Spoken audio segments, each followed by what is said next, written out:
Cerita tentang ibu mertuaku memang tak pernah habis untuk dikenang. Apalagi setelah aku menyadari betapa dalam dan misterius dirinya. Sosok yang selama ini hanya kulihat sebagai ibu dari istriku, ternyata menyimpan sisi lain yang tak pernah terbayangkan sebelumnya. Semuanya berawal dari hal sepele.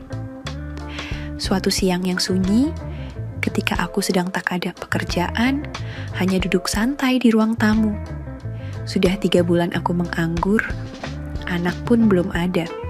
Sementara istriku bekerja dari pagi hingga sore di sebuah toko kosmetik. Rumah terasa sepi, hanya aku dan ibu mertuaku yang tinggal di dalamnya. Ayah mertua sudah lama meninggal.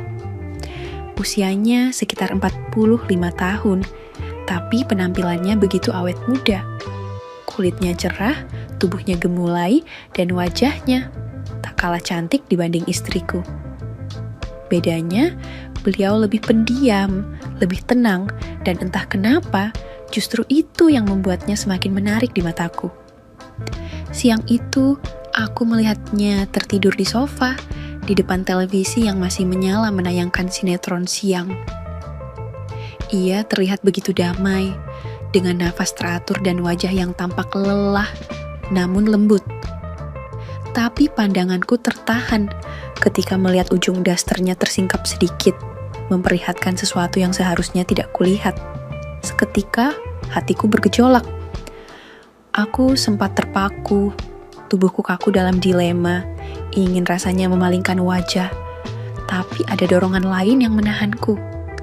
Aku nyaris tak bisa mengendalikan naluriku, sampai akhirnya aku menarik napas dalam dan beristighfar dalam hati. Aku berusaha menata ulang kain dasternya yang terbuka, tapi saat tanganku nyaris menyentuh ujung kain itu, tiba-tiba ia terbangun. Kami berdua sama-sama terkejut. Pandangan kami saling bertemu dalam diam. Aku segera menghindari matanya dan mencoba menjelaskan. Maaf bu, tadi itu kebuka. Saya cuma mau benahi, tapi ibu kebangun. Ia tak berkata banyak, hanya tersenyum tipis dan mengangguk pelan. Iya mas, gak apa-apa kok, jawabnya lirih dengan rona wajah yang memerah.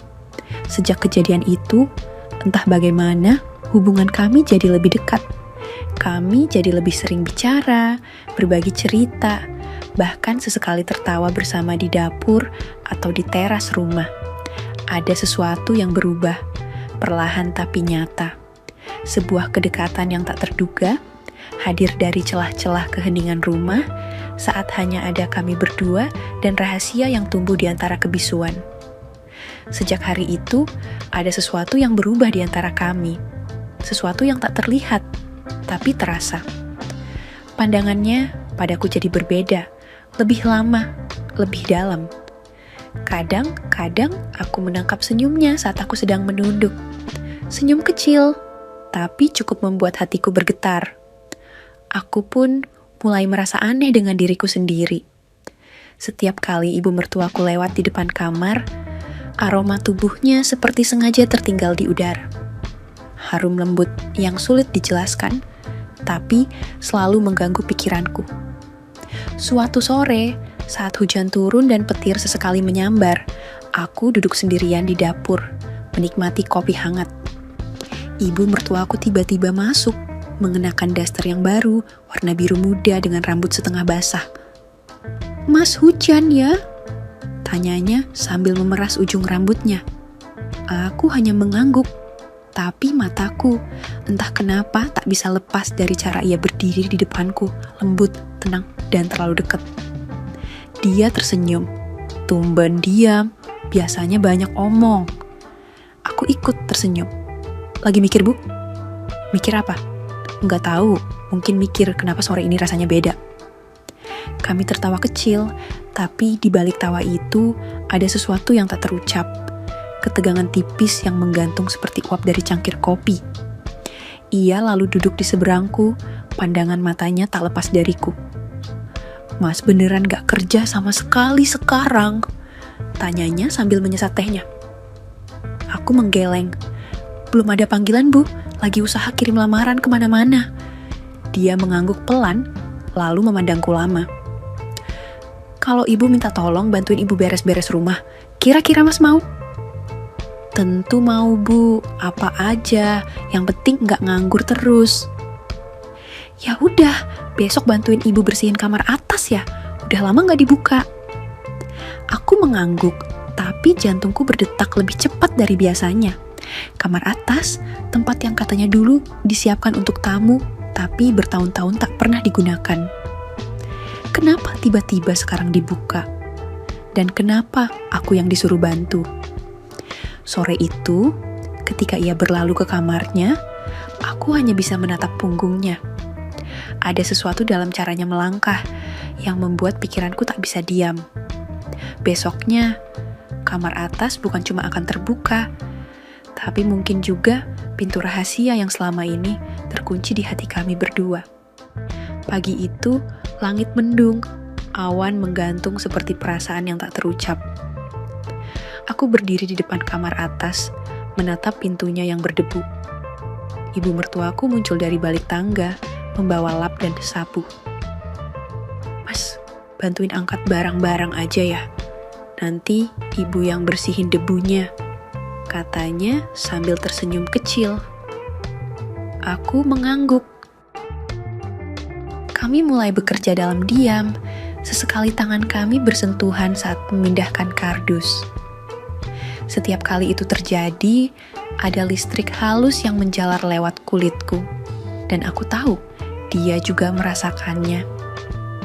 Kamar itu penuh barang-barang lama, tumpukan baju, kotak-kotak berisi foto-foto masa muda.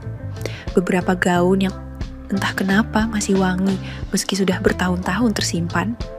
Saat membuka salah satu kotak, aku menemukan bingkai foto pernikahan ibu mertuaku dan almarhum suaminya. Ia menatap foto itu lama, diam, lalu tersenyum samar. Sudah lama sekali, katanya lirih. Aku tak ingin mengganggu kenangan itu, jadi aku hanya berdiri di sampingnya, menatapnya dalam diam. Ibu pasti kangen ya? Tanyaku pelan. Ia mengangguk. Kadang terlalu kangen sampai rasanya kosong. Aku menelan ludah. Di ruangan sempit itu, hanya kami berdua. Debu-debu beterbangan, mata kami bertemu dalam hening. Tiba-tiba, ia mendekat, merapikan kerah kausku yang sedikit melintir. Mas selalu rapi ya, ibu senang lihatnya. Aku hanya bisa tersenyum kecil, tapi tubuhku kaku. Napas kami mulai terasa di udara yang sama, jarak kami tak lebih dari 1 langkah. Ia menunduk sebentar, lalu memalingkan wajah. Maaf, ibu, terlalu lama sendiri, kadang jadi bingung bedain rasa rindu. Aku mendekat sedikit, mencoba menenangkan. Gak apa-apa bu, saya ngerti. Kami berdiri dalam diam, terlalu dekat, terlalu lama. Lalu, seperti ada angin yang membisikkan sesuatu. Ibu mertuaku bergerak menjauh perlahan. Kita lanjut lagi yuk, katanya pelan, nyaris bergetar. Aku mengangguk, walau di dadaku ada gelombang yang belum reda. Hari itu kami selesai membersihkan kamar. Tapi kamar di hati kami baru saja terbuka. Malam sebelumnya, aku dan istriku memang sempat melepas rindu setelah cukup lama jarang berduaan. Mungkin karena suasana hujan, atau karena mood yang lagi pas, tapi kami terlalu larut dalam momen itu. Tak sadar suara kami mungkin terdengar sampai luar kamar. Paginya, aku duduk di meja makan, masih agak canggung. Istriku sudah berangkat kerja, seperti biasa. Dan di rumah hanya ada aku dan ibu mertuaku. Ia muncul dari dapur dengan celemek dan senyum tipis. Mas mau sarapan dulu? Atau mau cerita soal semalam? Aku tertegun. Maksud ibu? Ia tertawa pelan. Suara kalian semalam kenceng banget mas. Rumah ini gak ada peredam. Ibu sampai, ya sulit tidur. Aku langsung tertunduk. Malu luar biasa. Maaf bu, kami gak sadar. Ia duduk di seberangku, tatapannya tak menghakimi. Malah sebaliknya, penuh pengertian dan sesuatu yang lebih dalam. Ibu, nggak marah mas, ujarnya pelan. Justru, ibu jadi banyak mikir, tentang kesendirian, tentang kerinduan, tentang tubuh ini yang masih butuh disentuh, dimengerti. Jantungku berdetak makin cepat. Aku menatapnya, tapi tak bisa berkata apa-apa. Di wajahnya ada luka yang tersembunyi. Di balik matanya ada kerinduan yang lama tertahan. Ibu sudah lama sendiri, lama gak ngerasain dipeluk, dimanja, didengar. Lanjutnya. Tapi semalam, suara kalian seperti membangunkan bagian dalam diri ibu yang sudah lama tidur. Ia berdiri perlahan, lalu menghampiriku. Tangannya menyentuh bahuku dengan lembut. Apa Mas gak pernah ngerasa kita ini terlalu dekat untuk sekadar mertua dan menantu? Aku menatapnya, terdiam. Kalau Mas keberatan, ibu gak akan maksa. Tapi kalau Mas juga merasa kita berhak bahagia meski cuma sesekali. Aku berdiri, menatapnya dalam, tidak ada kata-kata yang terucap tapi pelan. Jemariku menggenggam tangannya. Dan di ruang makan itu, di tengah sunyi rumah yang hanya dihuni 2 jiwa yang kesepian, akhirnya semua yang tertahan pun lepas. Bukan karena nafsu semata, tapi karena ada sesuatu yang sama-sama kami sembunyikan terlalu lama, terlalu dalam. Dan saat itu, kami menyatu, bertemu dalam diam yang penuh pengertian. Pagi itu berbeda, tak ada lagi canggung di antara kami. Tapi juga tak ada tawa, hanya keheningan yang terasa hangat namun menyesakkan. Ibu mertuaku duduk di tepi ranjang kamar tamu. Rambutnya diikat seadanya. Daster motif bunga yang biasa dipakainya terasa lain pagi itu. Lebih hidup, atau mungkin aku yang melihatnya dengan mata berbeda. Aku datang membawa teh hangat, Bu. Ini? Ia menoleh, matanya lembut. Terima kasih, Mas. Kami tak bicara banyak, tapi ketika ia menyeruput teh itu perlahan, aku duduk di lantai, di samping kakinya, dekat, tanpa kata tapi dalam. Ibu pernah mikir, katanya tiba-tiba. Mungkin ini dosa, tapi hati ini enggak pernah bohong. Aku mendongak, menatapnya. Saya juga, Bu. Saya tahu ini salah, tapi anehnya, saya ngerasa tenang, enggak takut. Ia mengangguk pelan. Mungkin karena kita enggak cuma saling lihat, tapi saling ngerti.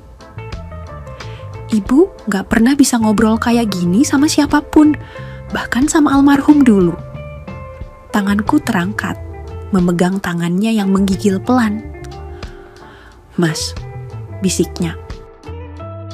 Malam itu, waktu ibu dengar kamu dan istrimu, ibu rebahan sambil nangis, bukan karena iri, tapi karena rindu. Rasa ingin yang sudah ibu kubur bertahun-tahun bangkit, dan ternyata rasanya menyakitkan. Aku mengecup punggung tangannya. Ibu gak minta apa-apa. Lanjutnya, suara bergetar. Tapi ibu mohon, jangan jauhi ibu setelah ini. Jangan berubah. Ibu cuma pengen tetap bisa ngerasain bahwa ibu masih hidup. Aku bangkit, duduk di sebelahnya di ranjang, meraih bahunya, memeluknya perlahan. Saya juga butuh ibu, bisikku. Tapi bukan sekadar untuk itu, tapi karena Mas merasa ibu ngerti, ibu hadir, sementara yang lain makin jauh. Ia menyandarkan kepalanya di dadaku, lama, hangat, luruh, sunyi dalam pelukan itu. Kami tahu, dunia luar bisa menghakimi, tapi di dalam rumah kecil ini, kami menemukan sisa hangat yang selama ini hilang. Sejak pagi itu, tidak ada yang berubah secara kasat mata. Tapi di balik itu, ada banyak yang terasa berbeda. Ibu mertuaku kini sering mengenakan daster yang lebih longgar, tapi dengan warna yang mencolok. Kadang merah marun, kadang biru laut. Daster yang biasanya disimpan untuk hari raya, kini dipakai saat masak siang. Mas suka warna ini, tanyanya sambil mengaduk sayur di dapur. Aku hanya mengangguk pelan dari balik meja makan. Tapi pandangan mataku tak bisa lepas dari punggungnya. Dari cara kain itu bergerak setiap ia melangkah. Dan setiap pagi, sebelum istriku berangkat kerja, ibu selalu pamit dengan senyum kecil dan tatapan yang menyiratkan. Hari ini, kita sendiri lagi, Mas. Hari-hari pun berlalu dengan banyak hal kecil, tapi panas. Kadang saat aku ambil handuk di kamar mandi, ternyata dia baru saja selesai mandi. Uap air masih menempel di dinding dan aroma sabunnya masih terasa di udara. Kadang saat aku tidur siang di sofa, ia duduk di sampingku sambil memijat kakiku. Capek mas, ibu bantu dikit ya. Sentuhannya pelan, tapi menyentuh lebih dari kulit. Dan setiap kali kami saling pandang, ada jeda 1-2 detik terlalu lama. Saling tahu, saling ingin, tapi pura-pura tak terjadi apa-apa.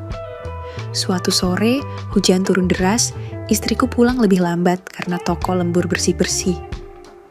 Aku dan ibu duduk di ruang tengah, menonton televisi dengan lampu temaram. Tangannya sibuk merajut, tapi jarinya sering salah masuk lubang benang.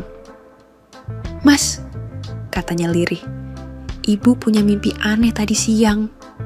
Mimpi apa, Bu? Ia tersenyum samar. Mimpi kita duduk kayak gini, tapi Mas duduk lebih dekat dan kita bisik-bisik. Terus Mas bilang sesuatu yang bikin ibu susah tidur lagi. Aku menelan ludah. Apa yang Mas bisikin, Bu? Tanyaku pelan. Ia menoleh. Mas bilang kalau ibu bukan cuma cantik, tapi juga bikin Mas rindu, bahkan saat masih dalam pelukan istri Mas sendiri. Sunyi, hujan makin deras. Napasku dan napasnya mulai tak teratur, tapi kami tak melangkah lebih jauh. Bukan karena tak ingin, tapi karena ketegangan ini terlalu nikmat untuk langsung dibayar lunas. Malam itu, aku masuk kamar tidur bersama istriku, tapi pikiranku masih tertinggal di ruang tengah. Di mimpi ibu mertuaku, di kode-kode yang ia tinggalkan seperti jejak, dan aku tahu besok pagi akan ada lagi isyarat kecil. Entah dari cara dia menyusun sarapan, cara dia memanggil namaku, atau dari kedipan mata saat istriku menutup pintu rumah. Hujan belum reda, langit masih kelabu saat petir menyambar samar di kejauhan. Istriku belum pulang, katanya ada promo baru yang harus dibereskan. Aku hanya mengangguk lewat pesan singkat. Tapi jantungku berdetak karena tahu sore ini aku dan ibu mertua lagi-lagi hanya berdua. Suara sendok bergesekan dengan piring dari arah dapur. Aku bangkit pelan dari sofa, melangkah menuju sumber aroma sedap itu. Bau bawang goreng, kaldu hangat, dan satu aroma lain. Entah dari mana, tapi terasa menenangkan. Aroma tubuhnya, aroma tubuh wanita yang sudah dewasa dan matang. Di sana, ia berdiri membelakangiku, daster merah marun hari ini. Rambut dicepol sederhana, punggungnya basah oleh gerimis yang sempat menerpa saat mengambil cabai di halaman. Ibu, kehujanan? Ia menoleh pelan. Sedikit, tapi ibu senang hujan-hujanan, jadi ingat masa muda, waktu masih suka lari-larian di bawah hujan sama almarhum. Aku mendekat, mengambil lap kecil dan perlahan menyeka sisa tetesan dari leher dan punggungnya. Mas, gak usah, nanti malah basah juga, katanya lirih, tapi tak menjawab. Tanganku terus bergerak, pelan, lembut, sementara ia menunduk, diam, seolah tak ingin momen itu lekas berakhir. Mas, bisiknya lagi. Kali ini matanya menatap ke dalam mataku. Kenapa ya? Tiap hujan, perasaan ibu makin sulit dikunci. Aku diam, nafas kami mulai saling bersahutan. Latar suara hujan seperti musik pengiring yang mengalir pelan-pelan, merambat ke kulit, ke hati, ke tempat-tempat yang tak bisa dijelaskan logika. Tanganku terhenti di pinggangnya. Bu, saya juga ngerasa gitu. Tiap hujan, rasanya seperti ada yang basah di hati saya juga. Bukan sedih, tapi ingin. Ia menoleh pelan, matanya berkaca-kaca. Mas tahu nggak, ibu sering berdoa, minta dijauhkan dari rasa ini, tapi kok malah makin deket. Aku tak menjawab, tapi langkah kami sudah bicara. Tubuh kami saling mendekat, dapur kecil itu jadi saksi. Bukan pelampiasan, tapi pertemuan dua jiwa yang sama haus dimengerti. Dan ketika tanganku menggenggam tangannya, ia tak menarik diri, justru menggenggam balik, kuat. Mas janji ya, bisiknya. Apapun yang terjadi, jangan bikin ibu ngerasa ini cuma hilaf. Aku mencium punggung tangannya, dalam, hangat. Saya gak pernah ngerasa ini cuma salah, ini mungkin takdir. Malam itu, kami kembali ke kamar masing-masing. Tak terjadi lebih, tapi cukup satu genggaman itu untuk membakar hari-hari selanjutnya dengan bayangan yang tak bisa padam. 2 bulan sudah lewat sejak hari itu. Sejak genggaman pertama, sejak lirih-lirih pelan di dapur, sejak semua rasa ditumpahkan dalam ruang yang seharusnya terlarang. Dan aku terjebak dalam lingkaran manis dan getir yang kutahu tak bisa berlangsung selamanya. Hari itu, ibu memanggilku ke kamarnya. Suaranya terdengar lebih lembut dari biasanya, tapi juga ada getar yang sulit dijelaskan. Mas, duduk sini dulu. Aku duduk di pinggir ranjangnya. Jantungku berdetak 3 kali lebih cepat dari biasanya. Tanganku dingin. Ibu membuka laci meja, lalu menyerahkan sesuatu, sebuah tespek, 2 garis merah. Mataku terbelalak. Bu, ini. Ia mengangguk pelan, air matanya jatuh, tapi bukan karena sedih. Justru ada senyum tipis di bibirnya. Ibu hamil mas dan itu anak kamu.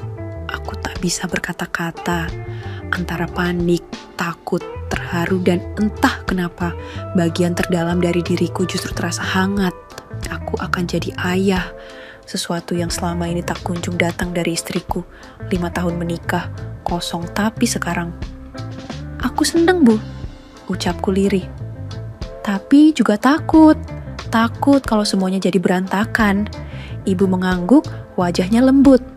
Ibu juga takut, tapi ibu juga bahagia.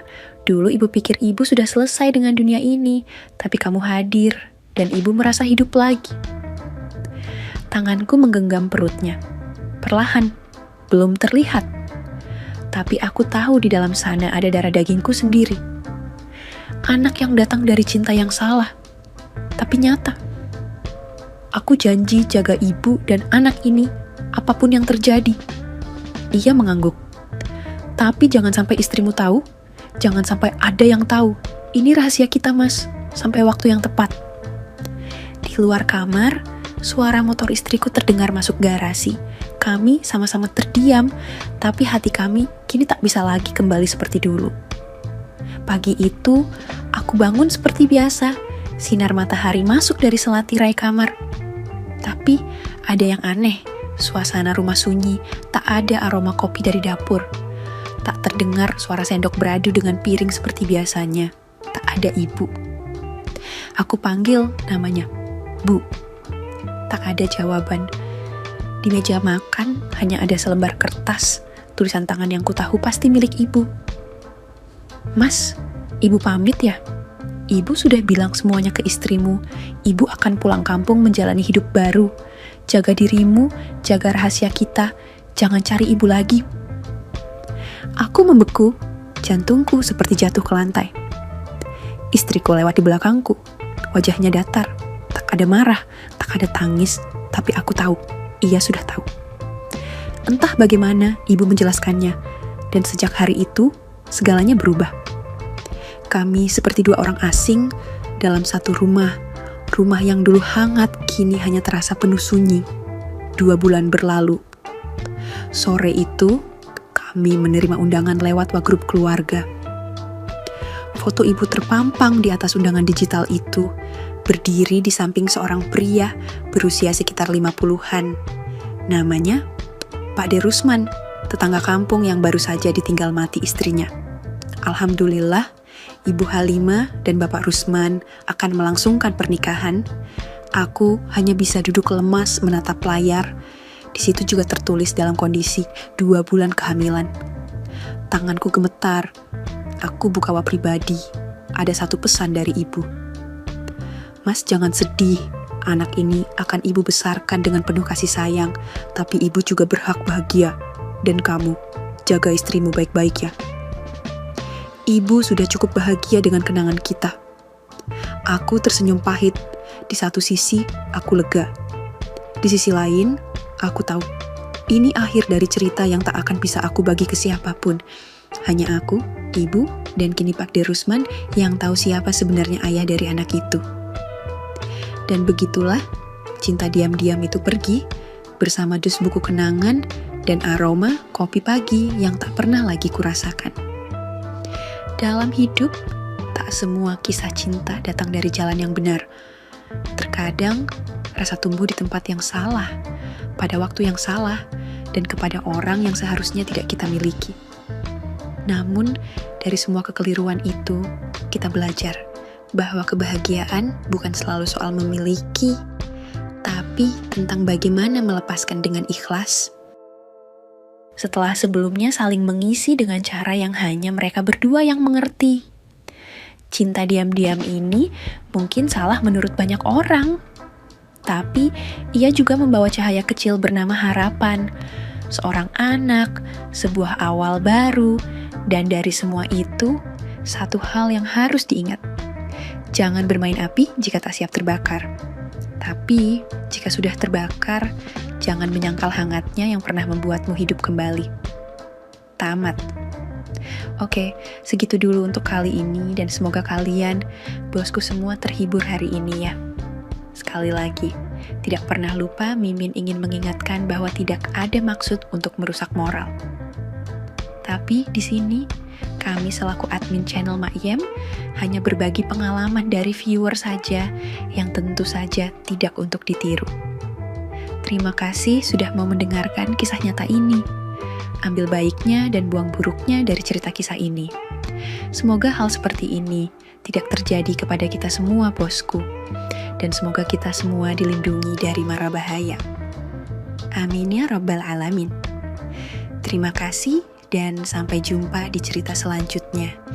Jangan lupa like, comment, share, dan subscribe. Oh iya, kira-kira kalian semua, bosku yang terhormat, kepengen kisah-kisah yang seperti apa lagi nih? Tolong berikan komentar-komentar kalian di video ini ya.